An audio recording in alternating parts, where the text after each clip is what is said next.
La pluie de novembre tombait comme de la glace sur mon visage alors que je me pressais contre le mur froid en briques du Riverside Funeral Home. Par la fenêtre en vitrail, je pouvais voir la lueur chaude des bougies et les dos des pleureurs vêtus de noir remplissant les bancs. Le cercueil de ma grand-mère se trouvait à l'avant, entouré de roses blanches, ses préférées.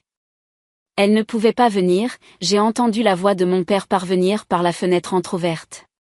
Sophie est quelque part en Europe, en randonnée ou quoi que ce soit qu'elle appelle ça ces jours-ci. Tu sais comment elle est, toujours en fuite face à ses responsabilités. Mes ongles s'enfonçaient dans mes paumes. J'avais conduit 14 heures d'affilée depuis Chicago quand j'ai entendu parler du décès de grand-mère Rose, pour constater que le directeur des pompes funèbres m'avait poliment mais fermement informé que je n'étais pas sur la liste. Les funérailles de ma propre grand-mère. Et je n'étais pas sur la liste. Mais ce qui a fait geler mon sang n'était pas d'être empêché d'entrer. C'était ce que j'ai vu ensuite. Une femme était assise au premier rang à ma place, portant une robe noire identique à celle que j'avais portée à tous les enterrements de famille depuis l'âge de 16 ans. Ses cheveux étaient teints de la même nuance au burn que les miens, tirés en le même chignon bas que je portais toujours. Quand elle a légèrement tourné la tête pour essuyer ses yeux avec un mouchoir, j'ai vu qu'elle avait même ma tache de naissance distinctive dessinée sur le cou. Elle pleurait parfaitement. Ni trop, ni trop peu. La petite fille en deuil jouait à la perfection. Pauvre Sophia, disait ma tante Linda à quelqu'un. Elle et Rose étaient si proches. Elle doit être dévastée où qu'elle soit. L'actrice a hoché la tête, ses épaules secouées de sanglots calculés. J'ai sorti mon téléphone, mes doigts engourdis par le froid, et j'ai commencé à enregistrer à travers la fenêtre. Quel que soit le jeu malsain auquel ma famille jouait, j'allais tout documenter seconde par seconde. Le service a continué avec des lectures et des hymnes. Mon oncle Peter a prononcé un éloge funèbre qui dépeignait notre famille comme une grande unité heureuse, omettant commodément comment il m'avait systématiquement écarté au cours des 5 dernières années. Ma cousine Melissa a chanté Amazing Grace comme toujours. Et à travers tout cela, la fausse Sophia était assise là, jouant son rôle. Lorsque le service s'est terminé et que les gens ont commencé à sortir pour l'enterrement, je me suis faufilée vers l'entrée arrière. Je connaissais ce bâtiment, grand-mère Rose était au conseil d'administration des pompes funèbres depuis 20 ans. J'avais passé d'innombrables après-midi là-bas avec elle à discuter de la vie et de la mort autour d'un thé dans le bureau du directeur. La porte latérale était déverrouillée. Louange à Madame Chin, la femme de ménage qui travaillait toujours le samedi. Je me suis glissée à l'intérieur et je suis montée par l'escalier de service jusqu'à la salle de visionnage du 2e étage qui donnait sur la chapelle principale.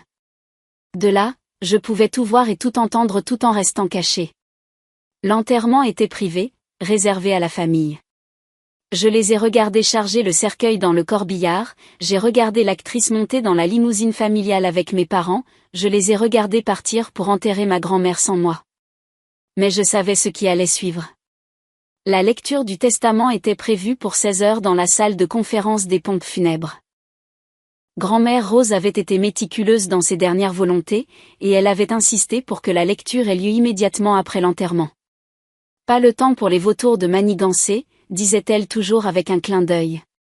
J'ai attendu dans mon poste d'observation, survivant grâce au café du distributeur automatique et à la rage qui brûlait dans ma poitrine. À 15h45, ils sont tous revenus, secouant la pluie de leur parapluie. L'actrice était toujours là, jouant toujours mon rôle, maintenant avec le bras de ma mère enroulé autour de ses épaules. C'est tellement difficile, dit la fausse Sophia d'une voix qui ne ressemblait en rien à la mienne. Je n'arrive vraiment pas à croire qu'elle soit partie. Nous sommes tous là pour toi, ma chérie, lui lança ma mère. Je me suis mordu la langue assez fort pour en sentir le sang. L'avocat Maxwell Crawford est entré précisément à 16 heures. Sa mallette argentée dans une main et une boîte scellée dans l'autre. Il était l'avocat de grand-mère Rose depuis 40 ans, et la vue de son visage familier faisait brûler mes yeux de larmes non versées. S'il vous plaît, tout le monde, asseyez-vous, dit-il, sa voix grave remplissant la pièce. Je sais que c'est une journée difficile, mais Rose était très précise sur ses souhaits. Ils se sont tous installés autour de la table de conférence. Mes parents, mes tantes, mes oncles, mes cousins, et l'actrice prétendant toujours être moi. De mon point de vue en hauteur, je pouvais tout voir parfaitement. Monsieur Crawford a posé sa mallette et une boîte mystérieuse, puis a sorti une épaisse enveloppe manila. Avant de commencer, a-t-il dit, je dois vous informer que Rose a laissé des instructions très spécifiques pour cette lecture. Il a sorti une tablette et l'a posée sur la table. Elle a demandé que nous commencions par un message vidéo qu'elle a enregistré il y a 6 mois. Mon père s'est agité inconfortablement. Est-ce vraiment nécessaire, Maxwell? Nous sommes tous très émotifs. Je crains que ce ne soit pas facultatif, Thomas, dit fermement Monsieur Crawford. Les instructions de Rose étaient très claires. Toute dérogation à ses souhaits entraînera la dissolution immédiate de tous les héritages, les actifs étant transférés à ces organisations caritatives désignées. Cela l'a fait taire. Monsieur Crawford a tapoté la tablette, et soudain, le visage de ma grand-mère a rempli l'écran. Mon cœur s'est serré. Elle avait l'air plus mince que dans mon souvenir, mais ses yeux conservaient cette intelligence vive qui avait toujours percé les bêtises de tout le monde. « Bonjour, mes chéris », a dit la voix de grand-mère Rose, remplissant la pièce. « Si vous regardez ceci, alors je suis partie. Et vous êtes tous réunis pour la lecture de mon testament. Mais avant de parler de qui obtient quoi, nous devons aborder quelque chose d'important. » Elle a fait une pause, et même à la vidéo, son regard semblait balayer la pièce. Je dois vérifier que ma petite fille Sophia Marie Bennett est bien présente. L'actrice s'est redressée, se préparant pour son grand moment. Ma mère lui a tapoté la main avec encouragement. Vous voyez, grand-mère Rose a continué, je suis devenue consciente de certains comportements dans cette famille. Des tentatives pour isoler Sophia, pour en faire le mouton noir, pour l'écarter de sa place légitime. J'ai regardé cela se produire, et je suis restée silencieuse, rassemblant des preuves et attendant. La pièce était devenue très silencieuse. Alors avant de continuer, je dois être absolument certaine que la vraie Sophia est là. Maxwell, s'il vous plaît, ouvrez la boîte. Monsieur Crawford a soulevé la boîte scellée et l'a soigneusement ouverte. À l'intérieur se trouvaient plusieurs objets, une pile de photographies, ce qui ressemblait à des kits de test ADN, et une autre enveloppe scellée. D'abord, a poursuivi la voix de grand-mère Rose, j'aimerais que Sophia raconte à tout le monde la chanson que j'avais l'habitude de lui chanter quand elle était petite. Celle que j'ai inventée juste pour elle quand elle faisait des cauchemars. Le visage de l'actrice est devenu pâle. Elle a jeté un coup d'œil à mes parents qui se penchaient tous deux en avant, lui ayant manifestement préparé beaucoup de choses, mais pas ça. Je ne sais pas, a bégayé l'actrice. Ce n'est pas grave, ma chérie, a dit rapidement mon père. Tu es émotive. C'était il y a si longtemps. Maintenant, la voix de grand-mère Rose a coupé court. Ma Sophia n'oublierait jamais la berceuse des papillons. Elle me la faisait chanter tous les soirs jusqu'à ses 12 ans. Elle me l'a même chantée quand j'étais à l'hôpital l'année dernière.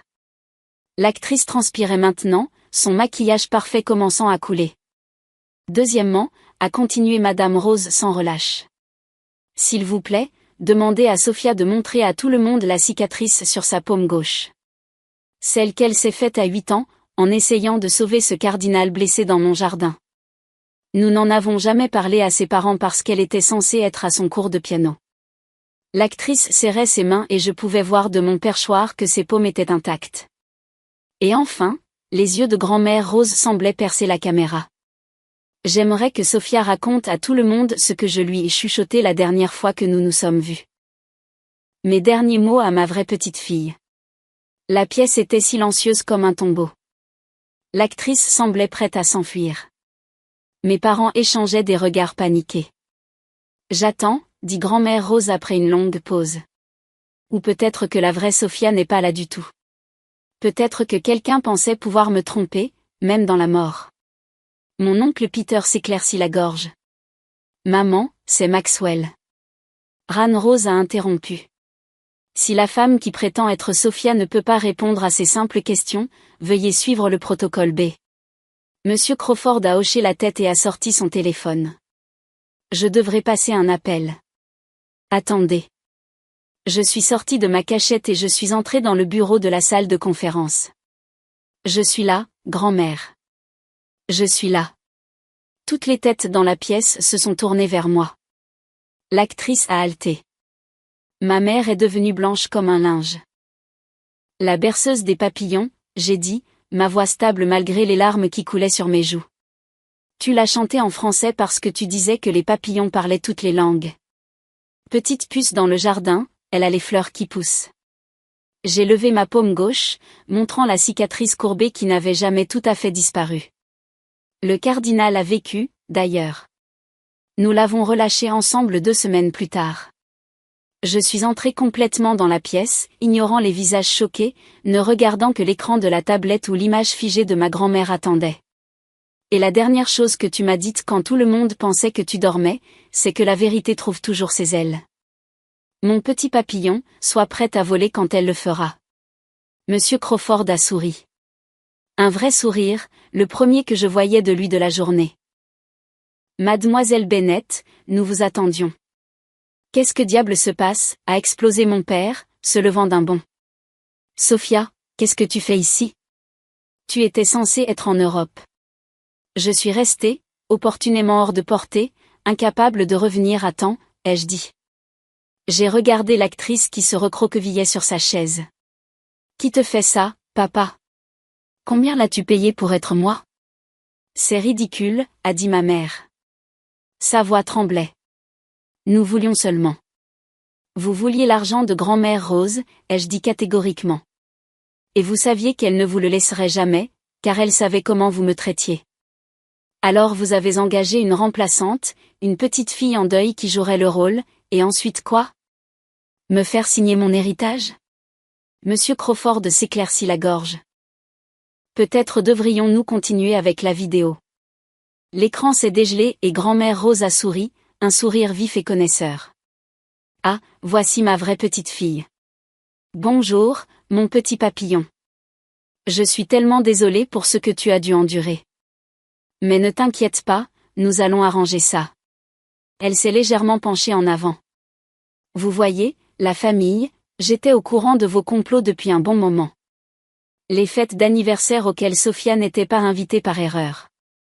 Les vacances en famille dont elle n'a jamais entendu parler. La façon dont vous avez essayé de la dépeindre comme instable, irresponsable, une déception. Tout cela parce qu'elle a refusé de se conformer à vos attentes. Mère, c'est tante Linda qui a commencé. Tais-toi, Linda, a répliqué grand-mère Rose. Je suis morte. Le moins que vous puissiez faire, c'est de me laisser finir. Elle s'est ressaisie. Où en étais-je? Ah, oui. Votre complot contre ma petite fille. Eh bien, j'ai des nouvelles pour vous. Chaque SMS, chaque email, chaque petit plan méchant. J'ai des copies de tout, y compris les messages de la semaine dernière concernant l'embauche d'une actrice pour mes funérailles. La pièce a éclaté. Tout le monde parlait à la fois, s'accusant mutuellement, niant leur implication. L'actrice a essayé de s'éclipser, mais M. Crawford lui a bloqué la porte. Assez, la voix de grand-mère Rose a tonné depuis les haut-parleurs. Tout le monde s'est tu. Voici ce qui va se passer. Sophia, ma chérie, tu hérites de tout. La maison, les investissements, les actions de l'entreprise, tout. Environ 14 millions de dollars. La dernière fois que j'ai vérifié, je me suis effondrée sur une chaise vide, mes jambes soudainement incapables de me soutenir. Quant au reste d'entre vous, la voix de grand-mère Rose est devenue glaciale. Vous obtenez exactement ce que vous méritez. Rien. Eh bien, ce n'est pas entièrement vrai. Je vous ai laissé quelque chose de spécial à chacun. Monsieur Crawford a sorti une série d'enveloppes, chacune étiquetée d'un nom. Thomas, mon fils, tu reçois l'album photo documentant tous les mensonges que tu as racontés sur Sophia, y compris les captures d'écran où tu te vantais de l'avoir évincée de la famille. Partage-les avec tes collègues à l'agence. Je suis sûre qu'ils les trouveront éclairantes. Linda, ma chère fille, tu reçois l'enregistrement de toi essayant de convaincre le docteur Patterson de déclarer Sophia mentalement inapte. Il a refusé, soit dit en passant, et a été assez perturbé par ta demande. Peter, tu reçois la chaîne de mail où tu as essayé de faire arrêter Sophia pour vol dans l'entreprise familiale, la même entreprise à laquelle elle n'a jamais eu accès, et ainsi de suite. Chacun de vous reçoit un enregistrement méticuleusement documenté de votre cruauté. Considérez-le comme mon dernier cadeau. La vérité préservée pour toujours. Les membres de la famille déchiraient leurs enveloppes, leurs visages devenant plus horrifiés à chaque document révélé. Maintenant, a poursuivi grand-mère Rose, vous avez deux choix. Vous pouvez accepter cela calmement et conserver la dignité que vous avez encore, ou vous pouvez contester le testament, auquel cas tous ces documents deviendront un dossier public et j'ai fait en sorte qu'ils soient envoyés à vos employeurs, à vos cercles sociaux et, oui, aux médias. Je pense que le titre famille proéminente engage une actrice pour remplacer sa petite fille à des funérailles serait très bien, n'est-ce pas? Mon père a froissé les photos dans ses mains. Elle ne peut pas faire ça. Nous sommes ses enfants. Vous avez cessé d'être mes enfants le jour où vous avez conspiré contre ma petite fille, a dit grand-mère Rose. La famille n'est pas une question de sang. C'est une question d'amour, de loyauté et de respect. Vous n'avez montré aucune de ces choses. La vidéo s'est mise en pause et Monsieur Crawford m'a regardé. Mademoiselle Bennett, il y a une chose de plus. Votre grand-mère vous a laissé un message personnel à voir en privé quand vous serez prête. J'ai hoché la tête, ne me fiant pas à ma voix. Quant au reste d'entre vous, a dit Monsieur Crawford, rassemblant ses papiers, vous avez 24 heures pour décider. Contester le testament ou l'accepter tranquillement. Je conseillerais la dernière option. Rose a été très méticuleuse dans ses préparatifs. L'actrice a finalement pris la parole. Et moi? Je ne savais pas. Ils m'ont dit que c'était une farce, que Sophie était de Med. Vous pouvez discuter de cela avec eux, a dit Monsieur Crawford avec dédain. Je suggérerais d'obtenir votre paiement d'abord. Un par un, ma famille est sortie en file indienne, certains en pleurs, d'autres enragés, tous vaincus. Ma mère s'est arrêtée à la porte, me regardant en arrière. Sophia, nous voulions seulement. Ne le faites pas, ai-je dit calmement. Juste ne le faites pas. Quand ils furent tous partis, Monsieur Crawford m'a tendu une petite clé USB. Le message personnel de votre grand-mère. Elle voulait aussi que je vous donne ceci. Il a sorti une petite boîte à bijoux. À l'intérieur se trouvait le broche papillon de grand-mère Rose, celle qu'elle portait tous les jours depuis la mort de grand-père. C'était de l'art déco avec des ailes de saphir et de minuscules diamants. Je l'avais toujours admirée. Elle voulait que vous sachiez, dit doucement Monsieur Crawford, qu'elle n'a jamais douté de vous. Pas un instant. Et elle était si fière de la femme que vous êtes devenue, malgré tout ce qu'ils ont essayé de vous faire. J'ai épinglé le broche sur ma robe trempée par la pluie, juste sur mon cœur. Merci, Monsieur Crawford. Maxwell, s'il vous plaît. Nous devrons nous rencontrer la semaine prochaine pour examiner tous les détails de votre héritage. Il est assez substantiel, et Rose avait des souhaits très spécifiques sur la façon dont elle voulait que vous en utilisiez une partie. Mais pour l'instant, rentrez chez vous, reposez-vous, faites votre deuil correctement. En sortant des pompes funèbres, j'ai croisé l'actrice fumant une cigarette près des bennes à ordures. Sa fausse tache de naissance était achetée et sa robe louée était de travers. Je suis vraiment désolée, a-t-elle dit. Ils m'ont dit que vous étiez en froid, que vous aviez abandonné la famille. Ils avaient l'air de dire que j'aidais. Je l'ai étudié un moment. Quel est votre nom? Votre vrai nom?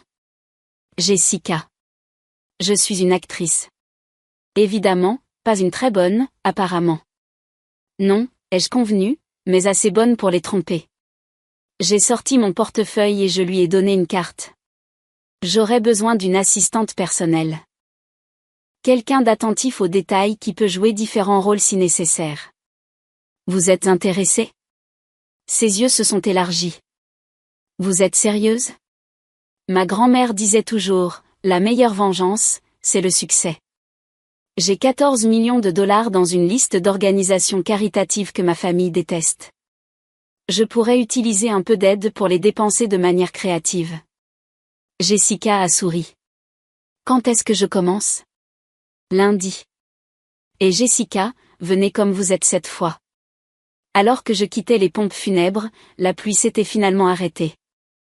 Un petit papillon bleu s'est posé sur mon essuie-glace, s'y reposant un instant avant de s'envoler. J'ai presque pu entendre la voix de grand-mère Rose. La vérité trouve toujours ses ailes. Petit papillon. Merci, grand-mère, ai-je murmuré. Je suis prête à voler. La clé USB était dans ma poche, attendant. Mais je regarderai son message plus tard en privé avec une tasse de son thé préféré et l'album photo que j'avais caché. Le vrai, plein de souvenirs authentiques d'une grand-mère qui me voyait pour ce que j'étais vraiment. Pour l'instant, j'avais une nouvelle vie à planifier.